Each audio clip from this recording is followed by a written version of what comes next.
नमस्कार मित्रों। माननीय प्रधानमंत्री श्री नरेंद्र मोदी जी के नेतृत्व में अध्यक्षता में आज के मंत्रिमंडल की बैठक हुई और एक विषय जो उनके बहुत करीब भी और जिसको प्राथमिकता देने का काम भी किया कि देश में कोऑपरेटिव सेक्टर को और ताकत दी जाए,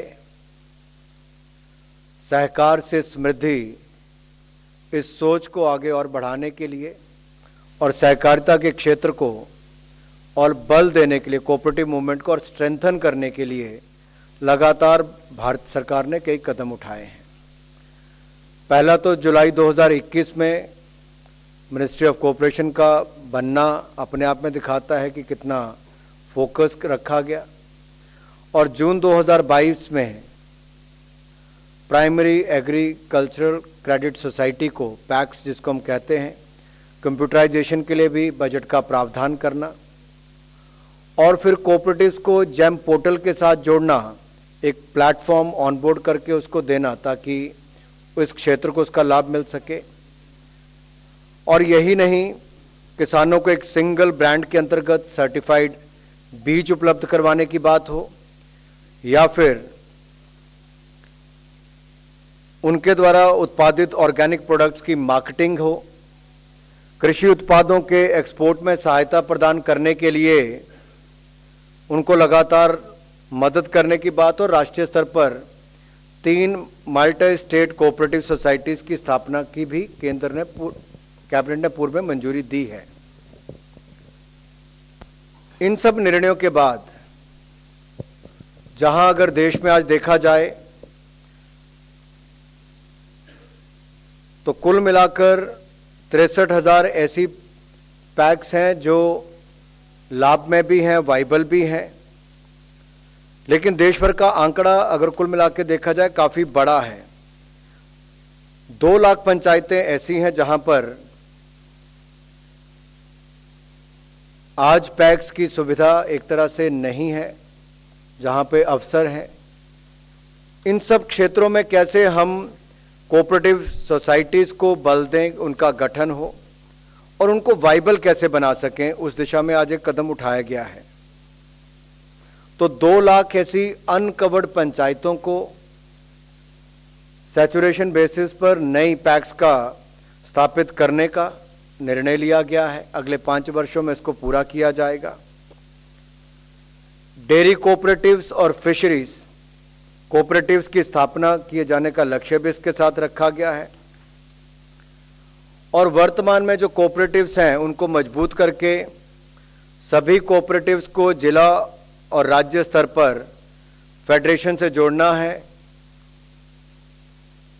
कोऑपरेटिव्स डेयरी और फिशरीज की विभिन्न योजनाओं का लाभ उठा सकें, इसके लिए होल ऑफ गवर्नमेंट अप्रोच के अंतर्गत इन योजनाओं का कन्वर्जेंस सुनिश्चित किया जाएगा। और इसमें अगर मैं कहूं तो डिपार्टमेंट ऑफ एनिमल हस्बेंड्री और फिशरीज में ही national programme for dairy development आता है और दूसरा dairy processing and infrastructure development fund, इन योजनाओं को भी उसमें जोड़ा जाए, इसका लाभ भी मिले।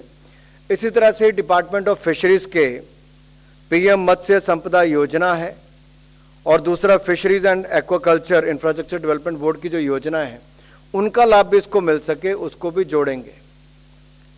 25 ऐसी अलग अलग सुविधाएं इसके माध्यम से मिल सकें, कौन कौन से काम आप इसमें कर सकते हैं वो भी इसमें सुनिश्चित किया गया है। वो भी मैं आपको सारी सूची एक बार दे देता हूं ताकि ये एग्रीकल्चर सोसाइटीज जो हैं, ये जो कोऑपरेटिव सोसाइटीज हैं, इनको केवल एग्रीकल्चर तक नहीं, साथ में डेयरी, फिशरीज और इसके अलावा बाकी सेक्टर्स के साथ भी जोड़ने का काम किया जाएगा। जैसे कि डेयरी गोदामों की स्थापना, जैसे स्टोरेज का, खाद्यान्न की बिक्री हो या फर्टिलाइजर, बीज, ये सब उपलब्ध कराना हो, एलपीजी, सीएनजी, पेट्रोल, डीजल, इसकी बिक्री के प्रावधान, डिस्ट्रीब्यूटरशिप भी हो। क्रेडिट सोसाइटी के रूप में भी ये काम कर सके, अल्पकालिक और दीर्घकालिक ऋण देने का ये काम करे।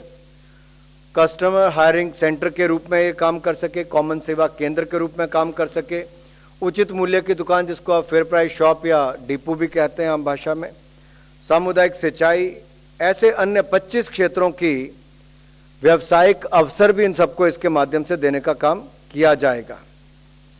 आज अगर मैं देश की स्थिति आपके रखूं तो लगभग 98,995 पैक्स देश में है, जिसके 13 करोड़ फार्मर सदस्य हैं। लेकिन इसमें से जो फाइनेंशियली वाइबल या प्रॉफिटेबल वो 63,000 से ज्यादा उस दिशा में है। अब ऐसे ही डेयरी कोऑपरेटिव सोसाइटीज भी 1,99,182 डेयरी कोऑपरेटिव हैं, जिसके लगभग 1.5 करोड़ सदस्य हैं। 25,297 मछली पालन वाले हमारे कोऑपरेटिव्स हैं, जिसके 38 लाख सदस्य हैं। लेकिन इतने बड़े देश में आज भी 1,60,000 पंचायत में पैक्स नहीं है और लगभग 2 लाख पंचायतों में ये जो डेयरी की कोऑपरेटिव्स होनी चाहिए वो भी उसमें उसकी कमी है।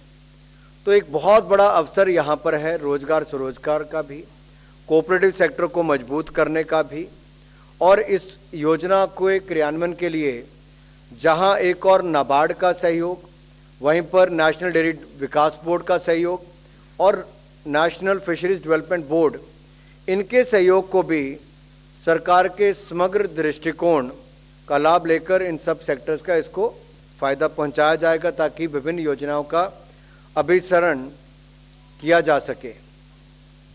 इससे देश भर में कोऑपरेटिव सेक्टर को बहुत बल मिलेगा। कंप्यूटराइजेशन से लेकर, जैसा मैंने पहले कहा, जैम पोर्टल का हमने प्लेटफॉर्म पहले ही दिया है। दूसरा जो विषय है, इसमें एक विषय मैं आपको और बता दूं कि इंटर मिनिस्ट्रियल कमेटी सहकारिता मंत्री जी की अध्यक्षता में बनेगी, ताकि इन योजनाओं के जो अप्रूव्ड आउटलॉज हैं, जो मैं होल ऑफ गवर्नमेंट अप्रोच की बात करता हूं, डेयरी, फिशरीज और बाकी एग्रीकल्चर के सारे, इसके इंप्लीमेंट करने के लिए जो गाइडलाइंस हैं वो बना सके। 3 टियर स्ट्रक्चर इसके लिए होगा। एक तो नेशनल लेवल कोऑर्डिनेशन कमेटी, दूसरा राज्य में चीफ सेक्रेटरी के स्तर पर स्टेट कोऑपरेटिव डेवलपमेंट कमेटी बनेगी, और जिला स्तर पर डिप्टी कमिश्नर की अध्यक्षता में, कलेक्टर की अध्यक्षता में डिस्ट्रिक्ट कोऑपरेटिव डेवलपमेंट कमेटी का गठन किया जाएगा। और इस योजना के अंतर्गत सभी पंचायतों को सैचुरेशन बेसिस पर वाइबल मल्टीपर्पज कोऑपरेटिव्स से कवर किया जाएगा। किसानों के जो उत्पाद हैं, उन उत्पादों के लिए फॉरवर्ड और बैकवर्ड लिंकेजेस उपलब्ध करवाई जाएंगी।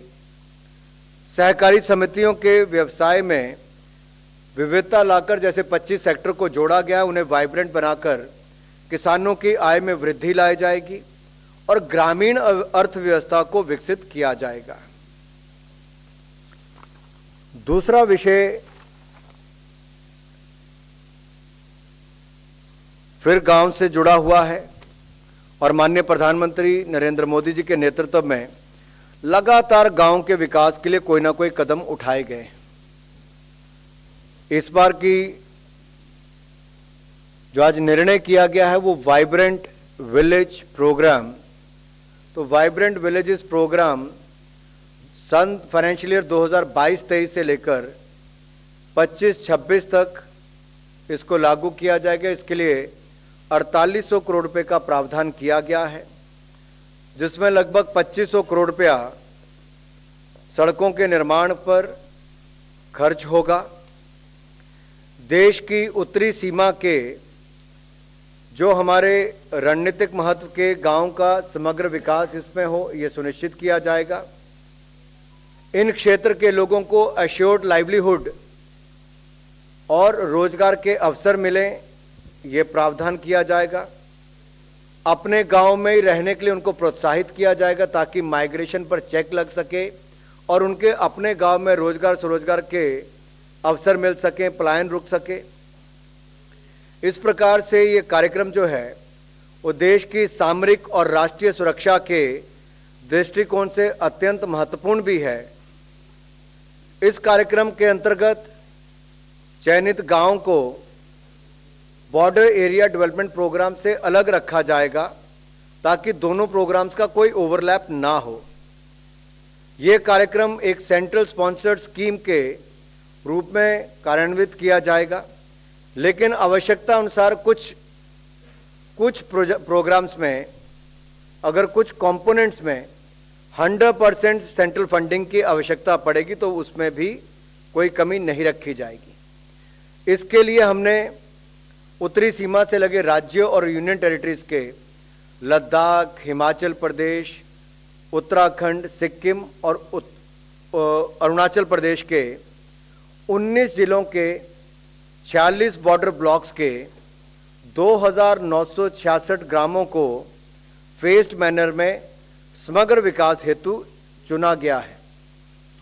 पहला चरण जो है, पहले चरण के अंतर्गत 662 इसके गांव को लिया जाएगा और इसमें सभी स्टेक होल्डर से बातचीत की गई है। कनेक्टिविटी को बेहतर किया जाएगा, इंफ्रास्ट्रक्चर में सुधार किया जाएगा, लाइवलीहुड अपॉर्चुनिटीज में और अवसर मिलें उस दिशा में काम किया जाएगा और माइग्रेशन जो है, जो गांव से पलायन की जो एक समस्या है उसको भी दूर किया जाएगा। और उसको दूर करने के लिए गांव-गांव में, इन चयनित गांव में एकीकृत सामाजिक और आर्थिक विकास के लिए स्थानीय मेले और त्योहारों का आयोजन किया जाएगा। टूरिज्म प्रमोशन के संबंधित गतिविधियों, सांस्कृतिक कार्यक्रमों को लेकर, खेल के टूर्नामेंट्स, कंपटीशंस करवाने के लेकर, बॉर्डर डिस्ट्रिक्ट में विद्यार्थियों के लिए सीमा दर्शन के प्रोग्राम और स्थानीय हैंडीक्राफ्ट के प्रमोशन एवं कार्यक्रमों को वहां पर बल देने का काम किया जाएगा। और यह भी सुनिश्चित किया जाएगा कि चाहे केंद्र के हों, राज्य के हों या जिला के हों, अधिकारियों को समय समय पर उन गांव में भेजा जाएगा ताकि वहां का विकास भी हो सके, वहां के समस्याओं का समाधान भी हो सके, पलायन पर रोक लग सके और वहां पर अवसर रोजगार स्वरोजगार के और नए खड़े हो सकें। तो इन गांवों को हब एंड स्पोक मॉडल पर ग्रोथ सेंटर के रूप में विकसित किया जाएगा। एंटरप्रेन्योरशिप हो, ट्रेडिशनल नॉलेज हो, स्किल डेवलपमेंट के माध्यम से युवाओं को, महिलाओं को और एम्पावर करने का काम भी किया जाएगा।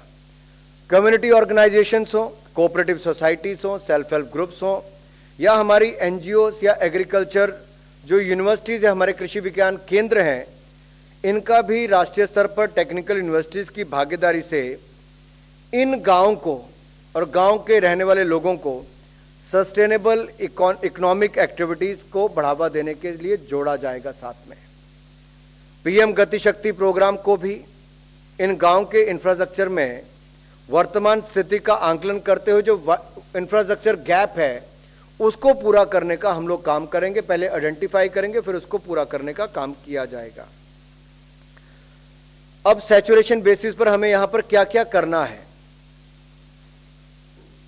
ये एक आउटकम ओरिएंटेड प्रोग्राम होगा।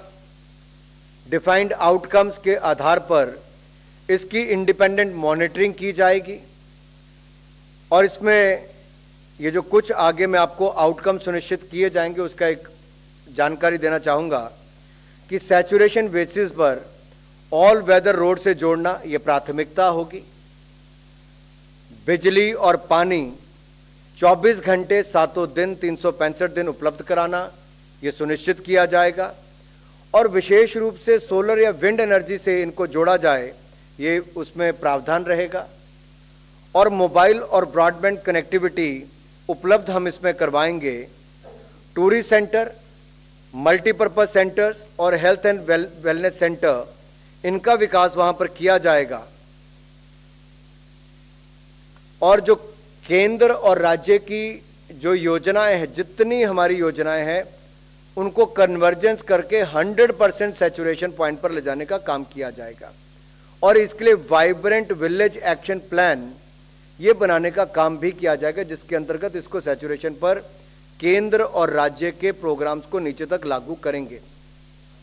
इसके लिए हाई पावर्ड कमेटी का गठन किया जाएगा, क्योंकि इसमें विभिन्न मंत्रालयों की योजनाओं को लागू करने का काम किया जाएगा तो आप देखेंगे कई बार समस्या आती है कि कुछ योजनाओं को मापदंड जो उनके हैं उनके अनुसार ये शायद क्वालिफाई ना करें, तो ये कमेटी इन स्कीम्स के नॉर्म्स और प्रोविजंस को आवश्यकता अनुसार रिलैक्स करने का निर्णय भी कर सकेगी। तो एक एक चीज को बहुत बारीकी के साथ देखा गया है कि हम वाइब्रेंट विलेज एक्शन प्लान बनाएं, केंद्र और राज्य की योजनाओं को उसमें लागू करने के लिए पूरा खाका तैयार करें और इसको लागू करने के लिए सैचुरेशन पॉइंट तक लेकर जाएं और इसके लिए हाई पावर कमेटी का गठन भी किया जाएगा। तो मित्रों, इससे देश में पलायन भी रुकेगा इन क्षेत्रों में और देश की सामरिक और राष्ट्रीय सुरक्षा के दृष्टिकोण के लिए भी अत्यंत महत्वपूर्ण प्रोग्राम है। और 4800 करोड़ रुपए का इसके लिए प्रावधान है, जिसमें से 2500 करोड़ रुपए तो केवल सड़कों के लिए ही खर्च किया जाएगा। दो और निर्णय आज कैबिनेट में किए गए हैं।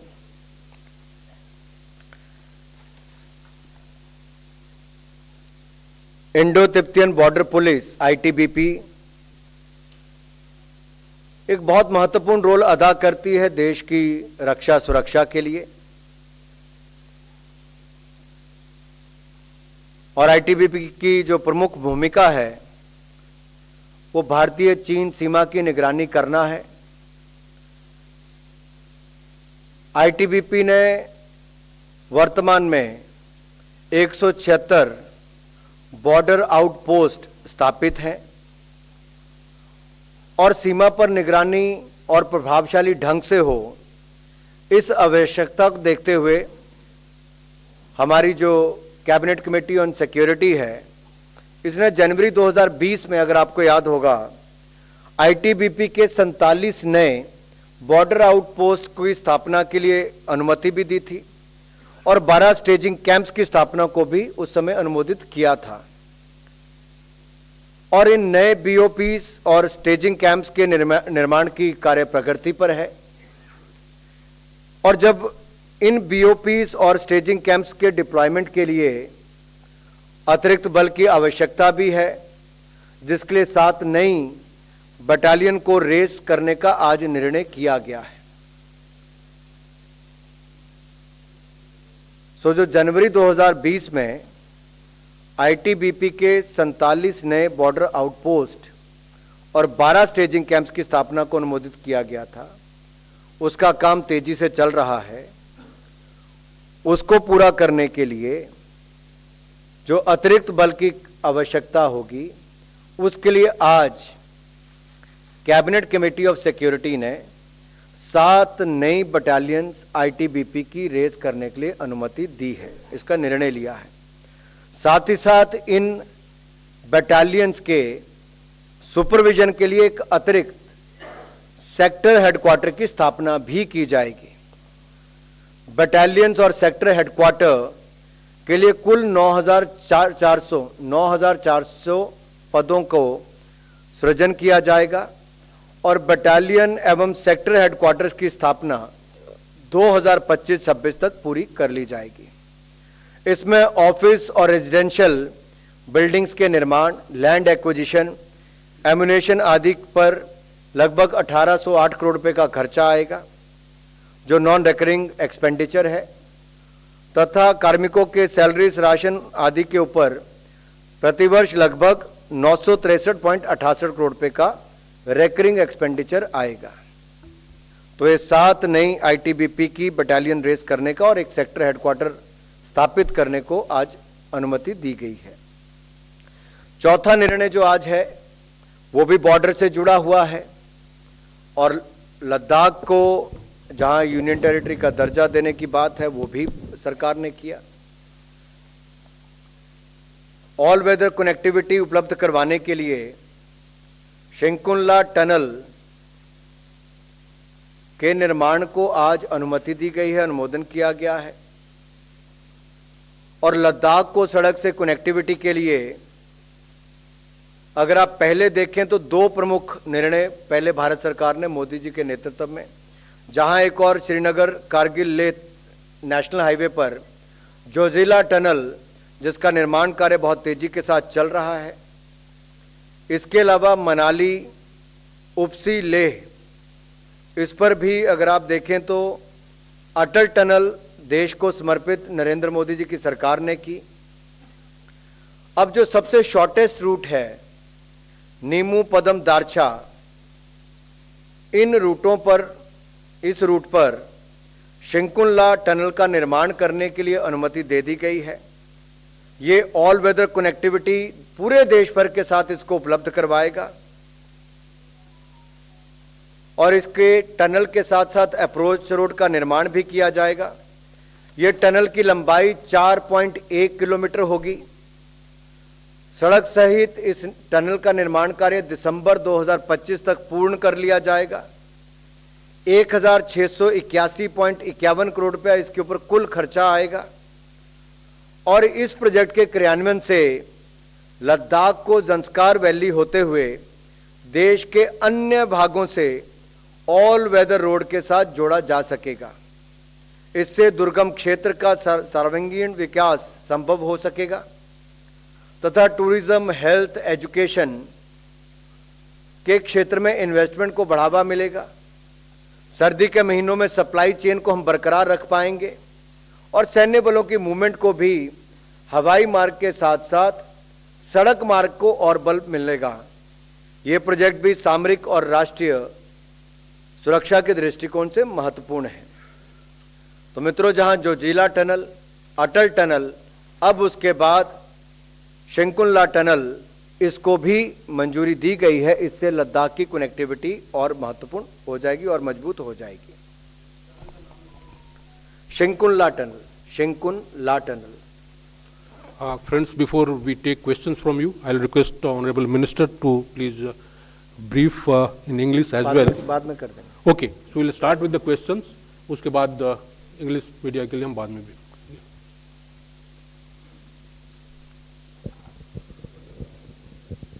सर जी, सर वो सहकारिता में आपने 3 टियर का जो बताया है कि सहकारिता मंत्री की अध्यक्षता में, उसको तो एक्सप्लेन कर दिए। दूसरा जो आपने ये बताया कि 7 नई बटालियन बनेगी, तो ये पूरा वही भारत चीन सीमा पर ही है ना, जो उसके लिए 7 बटालियन बनेगी और एक नया सेक्टर हेडक्वार्टर बनेगा।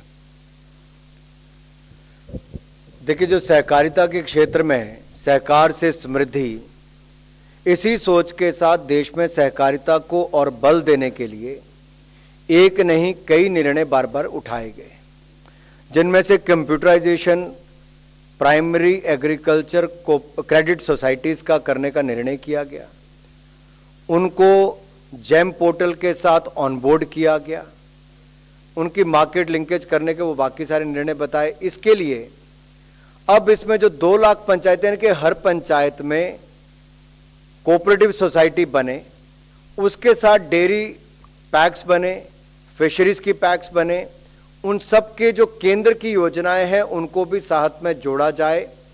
इनके क्रियान्वयन के लिए एक जो इंटर मिनिस्ट्रियल कमेटी बनेगी, उसकी अध्यक्षता माननीय केंद्रीय सहकारिता मंत्री करेंगे और उसका जो स्टेट लेवल पर है उसको चीफ सेक्रेटरी हेड करेंगे।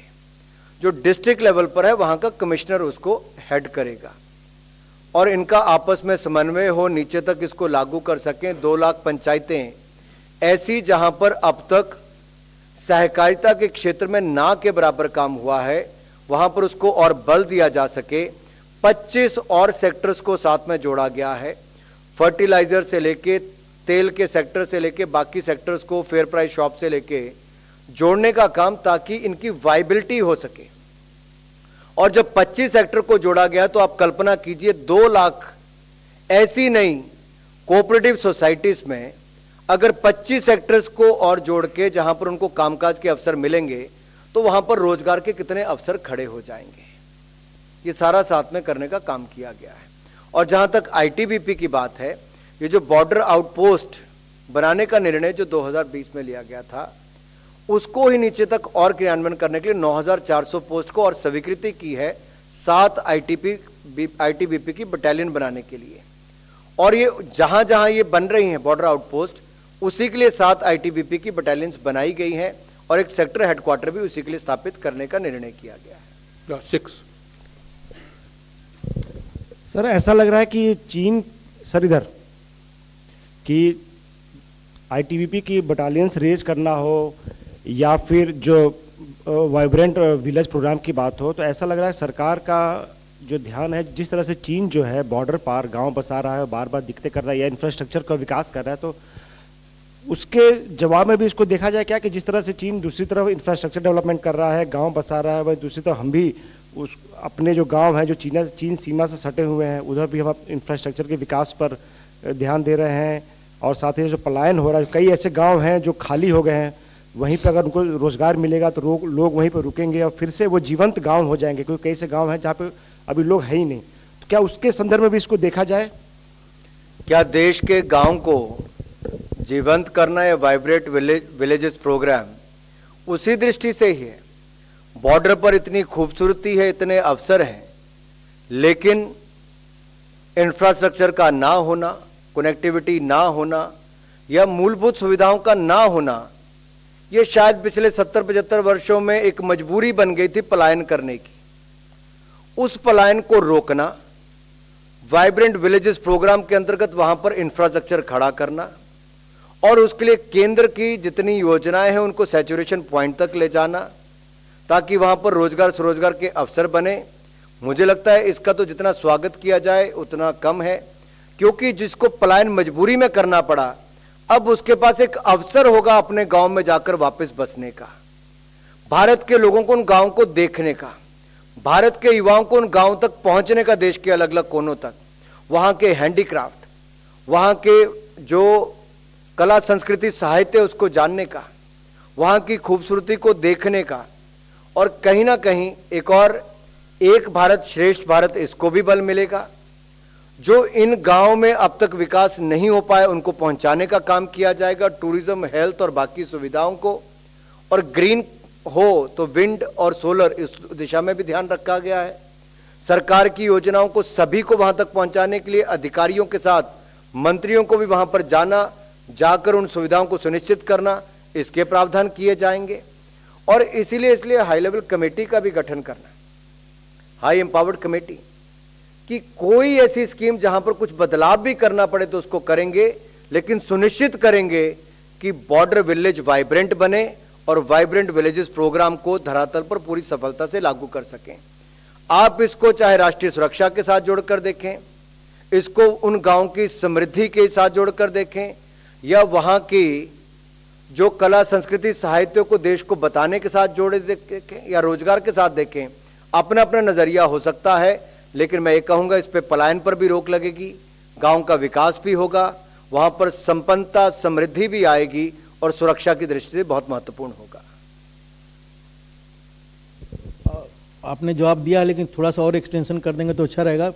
आपको नहीं लगता है कि सर बीजेपी, चाहे लोगों का मानना है, सरकार का भी मानना है कि 70 सालों तक हमने सीमा पर वैसे विकास नहीं किया जिसकी जरूरत थी, और इसी कारण से हमारे पड़ोसी सीमा के अंदर घुस जाते हैं या फिर इस तरह की हरकतें करते हैं? लग रहा है कि आपकी सरकार ने सीमा को मजबूत करने के लिए और सुरक्षा के लिए, देश की सुरक्षा के लिए ये सारी गतिविधियों का आज अंजाम दिया है सुरक्षा को लेकर। देखिए, भारत की सुरक्षा को लेकर हमने सदा अच्छे और बड़े कदम उठाए ही हैं। मेक इन इंडिया चाहे डिफेंस सेक्टर में हो, जहां भारत दुनिया पर आश्रित होता था कि आयात करने वाला सबसे बड़ा देश था डिफेंस इक्विपमेंट का, आज हम निर्यात करने की स्थिति में बने। अगले 2-3 वर्षों में $5 बिलियन का डिफेंस एक्सपोर्ट हो, हम उस दिशा में देख रहे हैं। Make in India defence sector में करने का काम किया है। भारत के डिफेंस की जो कंपनीज थी या हमारे सेक्टर, उसको और कॉर्पोरेटाइजेशन करने का काम किया है, अपनी क्षमता को बढ़ाने का काम किया है।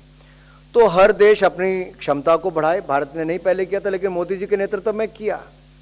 पहले तो बुलेट प्रूफ जैकेट नहीं मिलती थी, हमने पहले 2-3 वर्षों में make in India bullet proof jacket भी, स्नो सूट से लेकर स्नो बूट देने का काम भी किया, लड़ाकू विमान से लेकर बाकी सब करने का काम भी किया।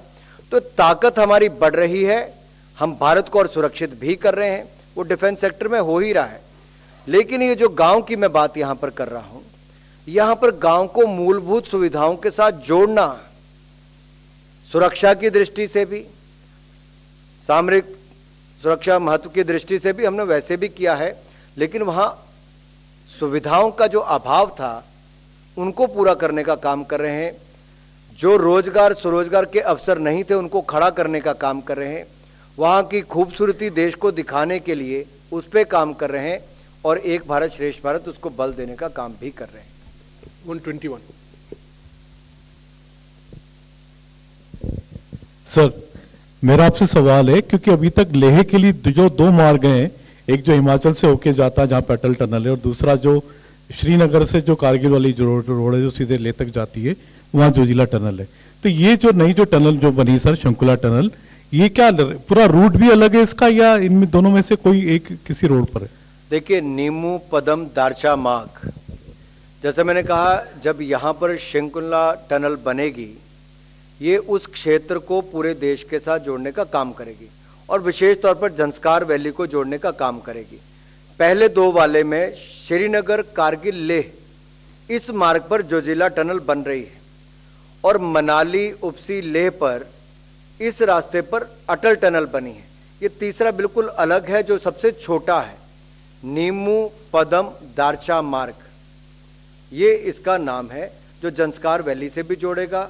टनल 4.1 किलोमीटर की बनेगी और ये सबसे शॉर्टेस्ट रूट लद्दाख वैली को देश के साथ जोड़ने का होगा, जिसके ऊपर 1681.51 करोड़ रुपया खर्च होगा। 52। सर, एक छोटा सा क्लैरिफिकेशन है कि ये वाइब्रेंट विलेज वाले में कश्मीर के गांव है नहीं क्या?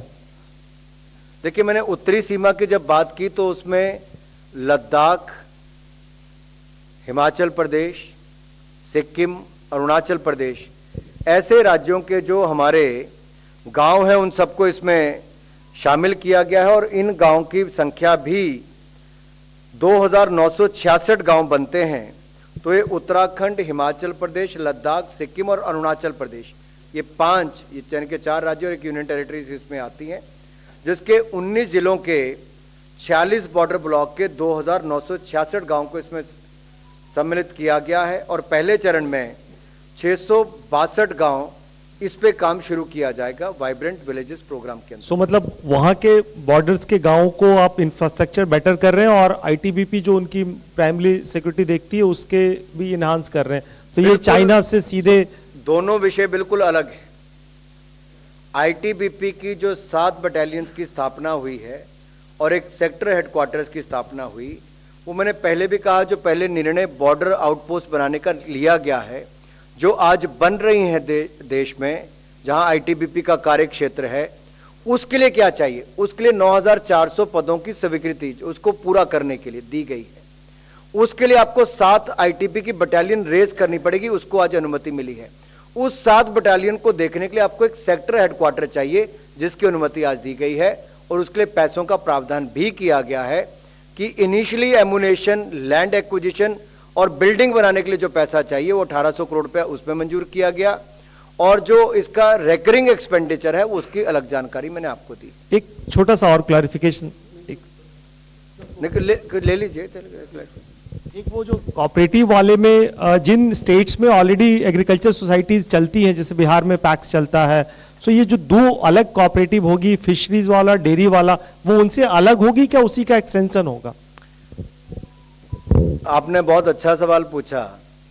पहली बात तो है कि पूरे देश भर में, जैसे मैंने कहा कि 2,63,000 के लगभग हमारी जो पंचायतें हैं, उनमें से 2,55,000 पंचायतों में से लगभग 1,66,000 पंचायतों में तो है ही नहीं पैक्स, और ये जो 99,000 के लगभग हैं उनमें से भी 63,000 ही वाइबल या सफल रूप से चल रही। इसका मतलब लगभग 2 लाख पंचायतों में आपको नई प्राइमरी एग्रीकल्चर क्रेडिट सोसाइटीज या कोऑपरेटिव सोसाइटी आप कह लीजिए, उसका गठन करने की आवश्यकता है। अब ये कोऑपरेटिव सोसाइटीज वाइबल हो, इसके लिए डेयरी और फिशरीज, इस 2 सेक्टर्स को भी इसके साथ जोड़ा गया है ताकि जो केंद्र की योजनाएं इन 2 विभागों के अंतर्गत आती हैं उसका लाभ भी इनको मिल सके जमीनी स्तर पर। और 25 सेक्टर ऐसे साथ में देखे गए हैं जहां पर पेट्रोल पंप, सीएनजी, एलपीजी से लेकर बाकी सेक्टर्स को इसमें जोड़ा गया है, जहां पर उनको और आय के साधन मिल सके। कॉमन सर्विस सेंटर से लेकर बाकी भी इसके साथ जोड़े गए हैं। Yeah, 102, please. आपको इसमें कुछ ऐड करना है? I'll come back. Sir, you mentioned that there would be 662 villages in the phase 1 of Vibrant Villages project. Is there any idea of the kind of population that will cover the present population? At present, I don't have the population figures, but as I said earlier, we are looking at 19 districts and 46 blocks, I think. 46 blocks and 2,966 villages. तो border पे villages में population उतनी नहीं हो सकती, लेकिन महत्व बहुत है. Because the idea Vikas is to की दृष्टि check से बहुत migration. महत्व है, सुरक्षा की दृष्टि से बहुत महत्व. Also, you said tourism will be promoted. So, are you looking more at domestic tourism, international, because a lot of permits would be required? See, to begin with, as I said, school and college students will be asked to visit those villages, know about their culture, their programs, and create more health and wellness infrastructure there, road infrastructure there, also the electricity and water 24/7 there. So, initially the focus will be to take the Indian citizens to that part of the country, to show them the border villages, create right infrastructure and create such opportunities for the local villagers to have more employment and self-employment opportunities. Whether there are sports meets, cultural programs, local festivals, or some other handicraft or handloom, such kind of products should be put on sales and there should be market linkage. 262. The cooperative societies are quite vibrant in some of the states, not all the states. When the center comes up with these new programs, does it want to make it into a national sector and take it away from the state governments, or will you cooperate with the state governments? Not at all. We have held the, stakeholder consultations with the state. They are on board on this. And the only objective behind this is to strengthen the cooperative movement in the country. And that is why the base has been broadened, more sectors has been, included. Not only limiting it to the agriculture, dairy and the fisheries, but also opening it up to the fertilizer distribution, to the fair price shop, to the LPG and other such kind of activities, or the common service center, so that they should have more income options out of that. So there is no interest or intention to encroach upon anyone's right. We are here to strengthen the cooperative movement. And I've given you the figure that if out of 2,63,000 or 2,55,000 plus panchayats in the country, only 63,000 such cooperative societies packs are actually viable, then don't you think after 75 years there is a possibility to strengthen the cooperative movement? 78. And this is the step in the right direction. Sir, you have said that Vibrant Village program will be different from this border village program. So, don't you think this will impact the new Vibrant Village program will impact the allocation for this border village program, as if some local councillors who already raised this issue of delay in fund allocation under this program? मुझे लगता है इसका तो इसलिए स्वागत करना चाहिए कि बॉर्डर एरिया प्रोग्राम जो है वो तो चलता ही रहेगा. वाइब्रेंट विलेजेस प्रोग्राम में जो हाई एम्पावर्ड कमेटी है उसको पावर ये दी गई है कि जहां पे नियमों को रिलैक्स करने की आवश्यकता भी होगी, केंद्र की योजनाओं को लेके वो रिलैक्स भी करेगी, ताकि सैचुरेशन पॉइंट तक हम उन योजनाओं को ले जाएं और जल्दी इंप्लीमेंटेशन हो सके. तो इसका तो पूरे देश भर में से स्वागत ही आएगा. जिन राज्यों की मैं बात कर रहा हूं उनके 19 जिलों के 46 ब्लॉक के 2,966 गांव को ये बहुत लाभ मिलने वाला है. 116. Is there any implementation in South India, sir? The same, particularly Tamil Nadu? Cooperative societies, yes. When I talk about the country's 2 lakh panchayats, it covers all the panchayats, every nook and corner, every state of this country, including Tamil Nadu and other states as well. One minute. Sir, if you can give in English about the Cabinet Committee on Security on ITBP as well as the tunnel. I'll do that. I'll do that in the end. Yeah, 121. I'll finish question, then I'll.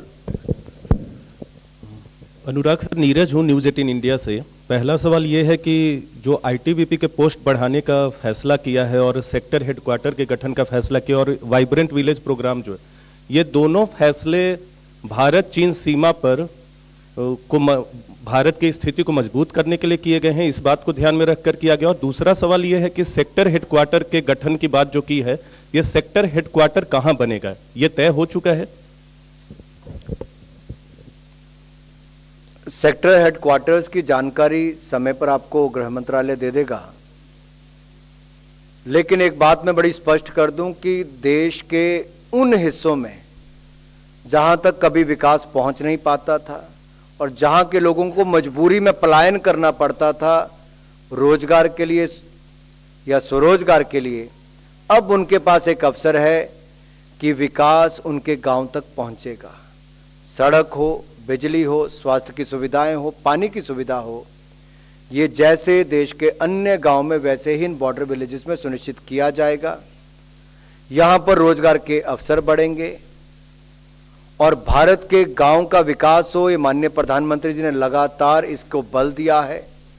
ग्रामीण विकास हमारी प्राथमिकता रही है और राष्ट्र की सुरक्षा को लेकर जो भी कदम उठाने होते बाकी जगह तो उठाते ही हैं।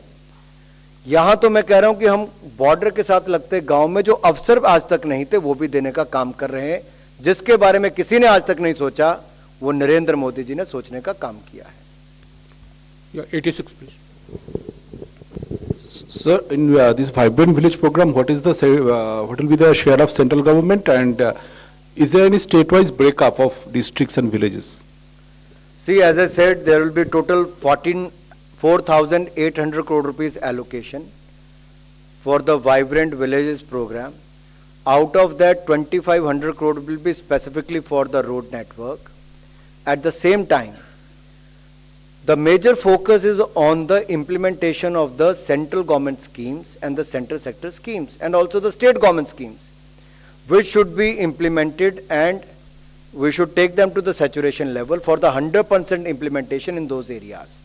So the focus will be on that. That is why the central government ministers to the central government officials, to the state government officials, will also visit those areas to make sure the 100% implementation of the central government and the state government schemes, center sector or the central sponsored schemes, they will be implemented on that. ये 4800 करोड़ तो उसके अलावा दिया गया है।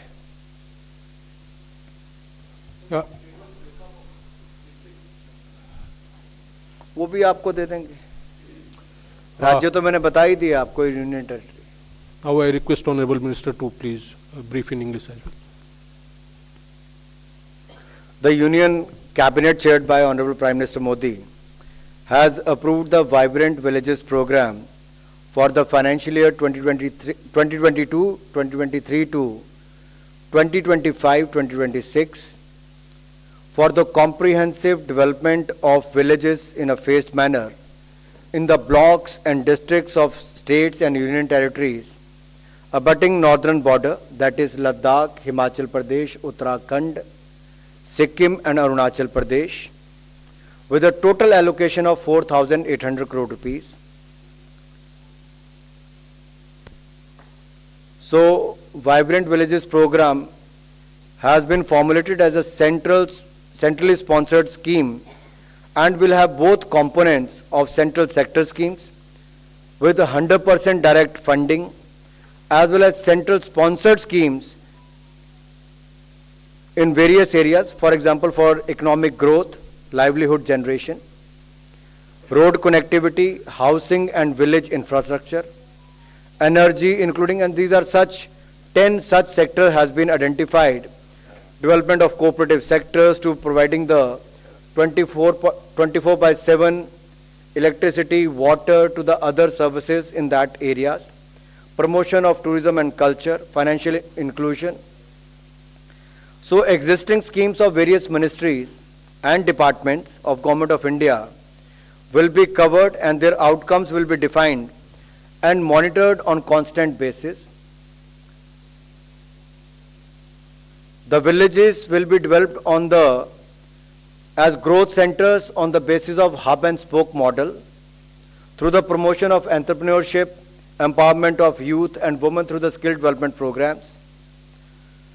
And we'll look at the traditional knowledge, heritage and development of sustainable eco-agri businesses on the concept of one village, one product through the involvement of community-based organization, cooperative self-help groups and the non-government organization, agriculture societies, Krishi Vigyan Kendras, technical universities, and a constitution of high power committee on vibrant villages program with specific terms and terms of reference has also been given. This is one. Second is the Government of India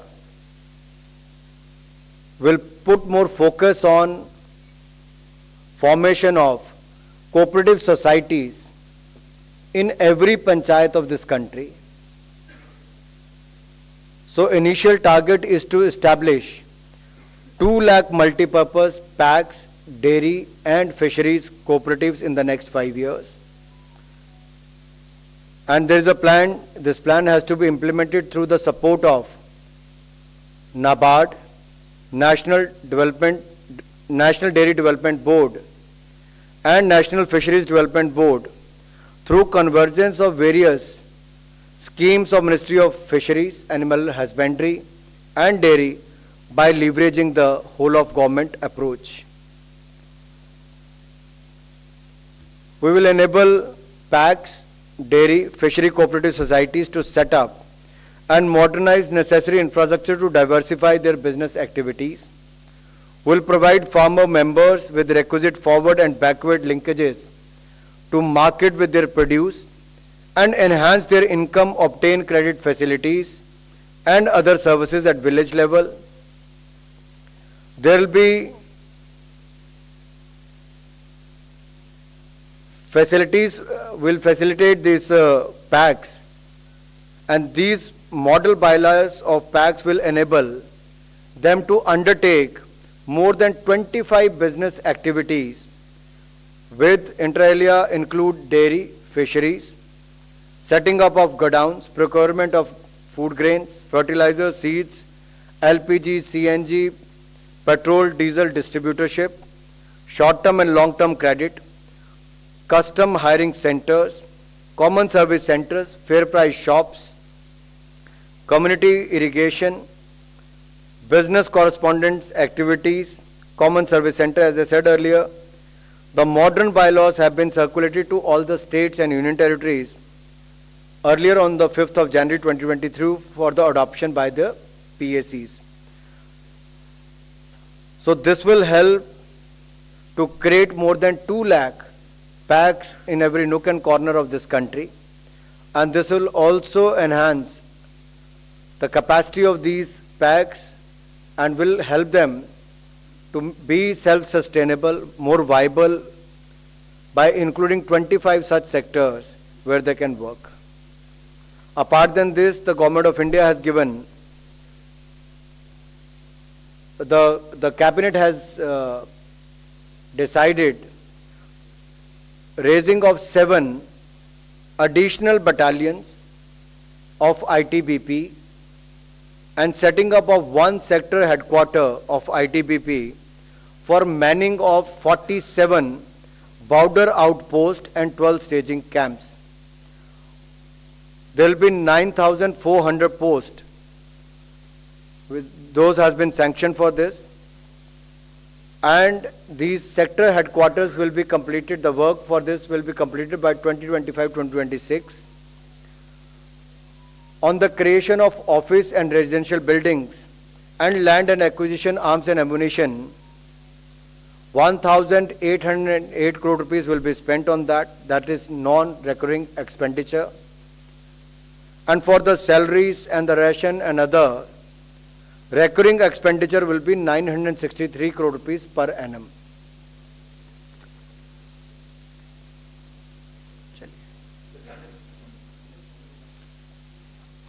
The Cabinet Committee on Security today sanctioned, approved Shankunla Tunnel for Ladakh area, which will provide all-weather connectivity to the Ladakh region with the entire country. If you remember, before this, Atal Tunnel has been inaugurated and dedicated by Honorable Prime Minister Narendra Modi ji, which falls in Himachal Pradesh, in Manali, and this links Manali to Leh, and it provides the all-weather connectivity throughout the year. Another tunnel which is under construction, Srinagar, Kargil, Leh, Jozila Tunnel, it is under construction, which will be dedicated soon. Now the third is on the Nimu Padam Darcha road. This is the shortest road, Nimu Padam Darcha road, and this route will have Shankunla Tunnel.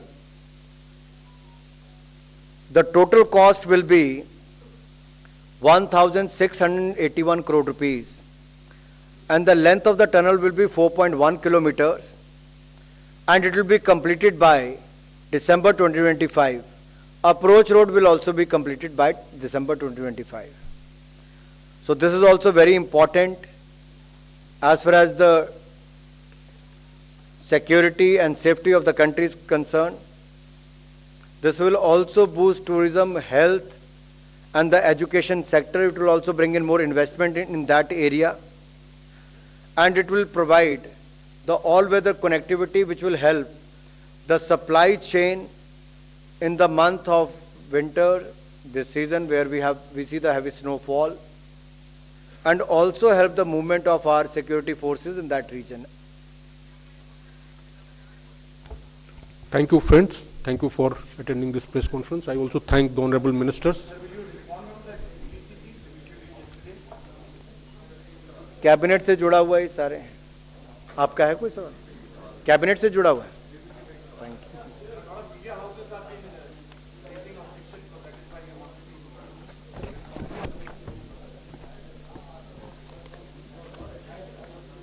You. धन्यवाद सबका बहुत बहुत.